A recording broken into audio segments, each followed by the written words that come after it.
Allahabad high court ने UP सरकार पर एक बार फिर से 5 लाख का जुर्माना ठोका है। जी हां, हाईकोर्ट ने अवैध गिरफ्तारी को लेकर यूपी सरकार को 5 लाख का मुआवजा पीड़ित व्यक्ति को देने का आदेश दिया है और यह भी कहा गया है कि इस 5 लाख की वसूली यूपी सरकार चाहे तो उस पुलिस अफसर से करे जिसने अपना कर्तव्य निभाने में बदमाशी किया है। देसी भाषा में यह पूरा मामला इस बात का एकदम जीता जागता उदाहरण है कि कैसे उत्तर प्रदेश की पुलिस और उसके अफसर खुद को सारे नियम, कानून, संविधान और अदालतों से, जजों से ऊपर समझने लगे।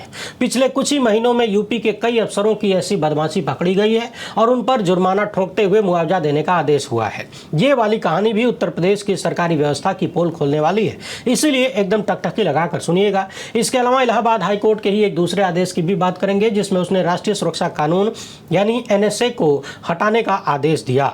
मामला गाय की हत्या का था, इस पर भी बात होगी और देखेंगे कि कैसे उत्तर प्रदेश की पुलिस अलग धुन में गाना गाते हुए नजर आती है। इसके अलावा यूपी के मुख्यमंत्री का अपराध और अपराधी मुक्त प्रदेश का दावा एक बार फिर से झूठा साबित हुआ है। यूपी के गाजीपुर में एक होटल मालिक के बेटे की बदमाशों ने सरेआम हत्या कर दी। इन सभी मामलों पर एकदम तगड़ी वाली चर्चा करेंगे, मगर उससे पहले आप सभी से एक छोटी सी अपील है। पहली बार है तो चैनल को सब्सक्राइब करके घंटी बजा दीजिए टन से। हर वीडियो को लाइक और शेयर करना आपकी जिम्मेदारी है। इसके अलावा आप जानते हैं कि हम किसी धन्ना सेठ या राजनीतिक दल के दम पर चलते नहीं, तभी खुलकर उन मुद्दों पर बात हो पाती है जिन्हें छुपाने के लिए गोदी मीडिया को पैदा किया गया है। हमारा काम पसंद आता हो तो इस QR कोड या फिर मोबाइल नंबर का प्रयोग करते हुए जो भी हो सके आर्थिक सहयोग भेजने का प्रयास जरूर करें। बहुत बहुत धन्यवाद। सबसे पहले बात यूपी के गाजीपुर की कर लेते हैं। गाजीपुर के फूलपुर इलाके में बिंदु होटल के पास एक घटना हुई। विनीत राय नाम के एक व्यक्ति होटल से घर जाने के लिए निकल रहे थे, तभी बदमाशों ने गोली मार दी। विनीत राय के पिता का नाम आलोक राय है जो कि होटल वगैरह चलाते हैं। खबरों के अनुसार उनके होटल में 50 कमरे हैं और बेटे को अच्छी शिक्षा भी दिलाया था। शुक्रवार की रात करीब 11 बजे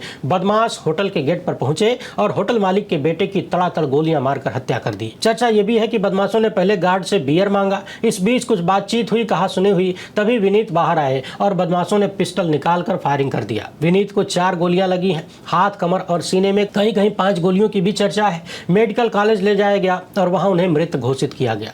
पिता का आरोप है कि शंकर पांडे नाम के अपराधी गैंग से रंगदारी मांगी जा रही थी। रंगदारी न देने पर बेटे की हत्या कर दी गई। पिता का यह भी कहना है कि सालाना करीब 1 करोड़ का टैक्स भरते हैं, फिर भी परिवार सुरक्षित नहीं है। सरकार कोई सुरक्षा नहीं दे पा रही। बताया जा रहा है कि करीब 2 साल पहले भी इनसे रंगदारी मांगी गई थी। 2024 में होटल में घुसकर तोड़फोड़ किया था गुंडों ने।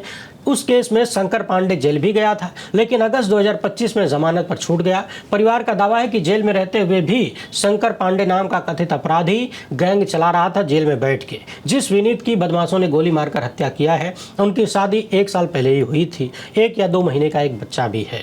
यानी सोचिए कि जिस राज्य के मुख्यमंत्री सरेआम आए दिन ये दावा करते हो कि राज्य में अपराधी अब रही नहीं गए, एक चौराहे पे अपराध करते हैं, दूसरे चौराहे पे यमराज मिल जाता है, उस राज्य की कहानी ये है। यानी मुख्यमंत्री का दावा पूरी तरह से झूठ है। सालों साल रंगदारी, धमकी और गोलीकांड जैसी कहानियां चल रही हैं। लोग करोड़ों का सालाना टैक्स भर के भी सुरक्षित नहीं है। यानी इस देश में आप न चाहते हुए भी हर साल करोड़ों का टैक्स भरते रहिए, लेकिन बदले में आपको कुछ भी नहीं मिलेगा। आप राह चलते सड़क दुर्घटना में मारे जा सकते हैं, कहीं खड्डे में गिर जाए तो वहां भी बचाने की कोई व्यवस्था नहीं है। घर में आग लग जाए, बिल्डिंग में आग लग जाए तो आग बुझाने के लिए अग्निशमन विभाग के पास कोई व्यवस्था ही नहीं है। ये हालात देश के बनते जा रहे हैं, खासकर उत्तर प्रदेश के। बदमाश कभी होटल में घुस के तोड़फोड़ करते हैं, कभी सीधे गोलियां मार देते हैं। दूसरी तरफ इसी राज्य की पुलिस पर बार बार अपना नाम बड़ा करने के लिए, प्रमोशन पाने के लिए हाफ एनकाउंटर करने के भी आरोप लगते हैं। यानी जहां कलेजा दिखाना है वहां नहीं दिखाते, जहां नहीं दिखाना है वहां फर्जी एनकाउंटर करके वाहवाही लूटने की कोशिश की जाती है। अब ये कहानी देखिए, एक याचिकाकर्ता अनिल सोनी का खुशबू नाम की एक महिला से करीब 2 साल तक प्रेम संबंध रहा।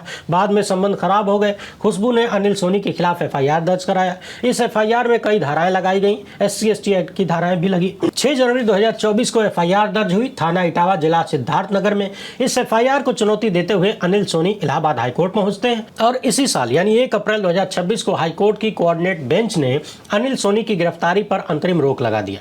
यानी पुलिस को यह आदेश दिया गया कि अभी अनिल सोनी को गिरफ्तार नहीं किया जाएगा। हाईकोर्ट ने यह आदेश राज्य के वकील और शिकायतकर्ता पक्ष के वकील की मौजूदगी में दिया था। यानी ऐसा नहीं है कि एक तरफा सुनकर आदेश दे दिया गया, दोनों पक्षों को सुना गया। सबको मालूम था कि क्या आदेश आ रहा है। यानी 1 अप्रैल 2026 को हाईकोर्ट आदेश देता है, 6 अप्रैल 2026 को यह आदेश अपलोड होता है, लेकिन अपलोडिंग से 2 दिन पहले ही 4 अप्रैल 2026 को थाना इटावा के एसएचओ ने अनिल सोनी को गिरफ्तार कर लिया।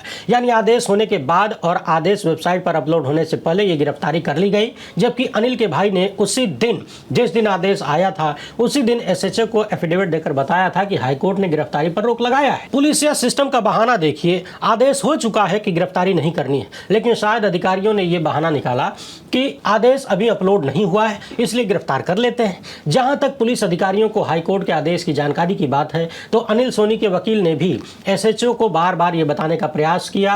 पुलिस की तरफ से कहा जाता है कि उच्चाधिकारियों से निर्देश मिलने के बाद कार्रवाई करेंगे।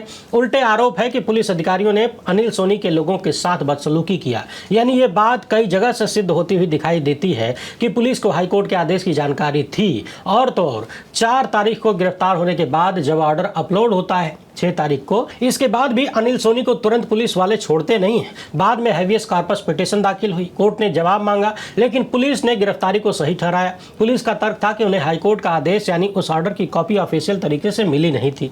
अब 29 अप्रैल को हाईकोर्ट ने अनिल सोनी को तुरंत जेल से रिहा करने का आदेश दिया। उन्हें रिहा कर भी दिया गया, लगभग 25 दिन जेल में रखने के बाद। यानी कोर्ट ने पाया कि यूपी पुलिस साफ साफ झूठ बोल रही थी कि उन्हें ऑर्डर की जानकारी नहीं थी। अदालत ने कहा कि राज्य के वकील और अधिकारी कोर्ट के अफसर हैं, उनका कर्तव्य था कि वो पुलिस को बताएं कि गिरफ्तारी पर रोक लगाई गई है। या तो सरकारी वकील अदालत के आदेश पुलिस तक नहीं पहुंचाते हैं, या फिर पुलिस अदालत के आदेशों का सम्मान नहीं करती, और कोर्ट ने इसे दुर्भाग्यपूर्ण ट्रेंड कहा है। सबसे अहम तथ्य यह है कि थाना अध्यक्ष से लेकर जिले के एसपी तक को तरह तरह से कोर्ट के ऑर्डर भेजे गए, मगर इन लोगों ने अनिल सोनी को जेल से छोड़ा नहीं, गिरफ्तार करने के बाद भी नहीं छोड़ा। कोर्ट ने पाया कि सीधे सीधे यूपी पुलिस के अफसरों ने अदालती आदेश का पालन नहीं किया, और अब कोर्ट ने आदेश दिया है कि ऑर्डर के बावजूद जिस अनिल सोनी को 25 दिन तक जेल में रखा गया, उन्हें 5 लाख का मुआवजा दिया जाए, और ये 5 लाख रुपए 1 महीने के भीतर देने होंगे। यूपी सरकार चाहे तो ये रकम संबंधित एसएचओ से रिकवर कर सकती है। एसएचओ संजय कुमार मिश्रा के खिलाफ डिसिप्लिनरी प्रोसीडिंग्स शुरू करने का आदेश भी दिया गया है। आरोप है कि उन्होंने अदालत के आदेश का उल्लंघन किया है, ड्यूटी में लापरवाही और इनडिसिप्लिन दिखाया। जिले के एसपी को भी एफिडेविट दाखिल करने का आदेश दिया गया है। इस मामले की सुनवाई जस्टिस सिद्धार्थ और जस्टिस विनय कुमार द्विवेदी ने किया। अब समझने वाली बात यह है कि जिस राज्य की पुलिस पीड़ितों की बात ज्यादातर सुनती तक नहीं, भगा दिया जाता है, दुत्कार दिया जाता है, आम आदमी को तो रत्ती भर का भाव नहीं मिलता, सम्मान नहीं मिलता, वो पुलिस और एसएचओ कोर्ट के ऑर्डर के बावजूद एक व्यक्ति को गिरफ्तार कैसे कर लेते हैं? इसके पीछे कितना प्रभाव रहा होगा, क्या प्रभाव रहा होगा, आप कल्पना करिए।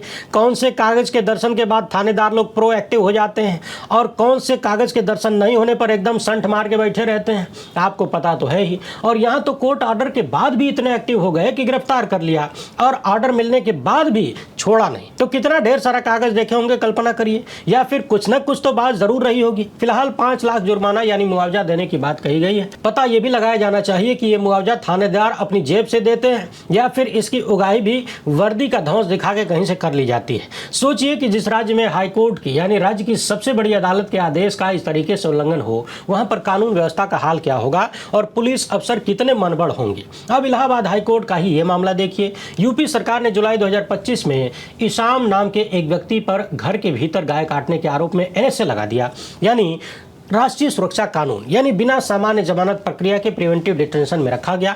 अप्रैल 2025 में पुलिस ने आरोप लगाया कि इस व्यक्ति ने अपने घर में गाय काटा, जबकि गाय काटना यूपी में अपराध है। जुलाई 2025 में इस मामले में एनएसए लगा दिया गया। हाईकोर्ट में हैबियस कॉर्पस पिटीशन लगाई गई, यानी कहा गया कि मेरी हिरासत गैर कानूनी है, और अब इलाहाबाद हाईकोर्ट ने एनएसए डिटेंशन को रद्द कर दिया। कोर्ट ने कहा कि ये जो गाय काटने की कथित घटना दिखाई गई है, आरोप लगाया गया है, ये 4 दीवारी के अंदर हुई बताया गया है, ये सार्वजनिक जगह पर नहीं है। जस्टिस राजीव मिश्रा और जस्टिस अजय कुमार की बेंच ने इस मामले की सुनवाई करते हुए साफ साफ कहा कि इस घटना से यानी घर के भीतर कथित रूप से गाय काटने के कारण पब्लिक ऑर्डर यानी शांति बिगड़ने का कोई ठोस आधार नहीं दिखा। यानी ये लॉ एंड ऑर्डर का मामला हो सकता है, लेकिन एनएसए जैसे कठोर कानून यानी पब्लिक ऑर्डर का मामला नहीं बन सकता।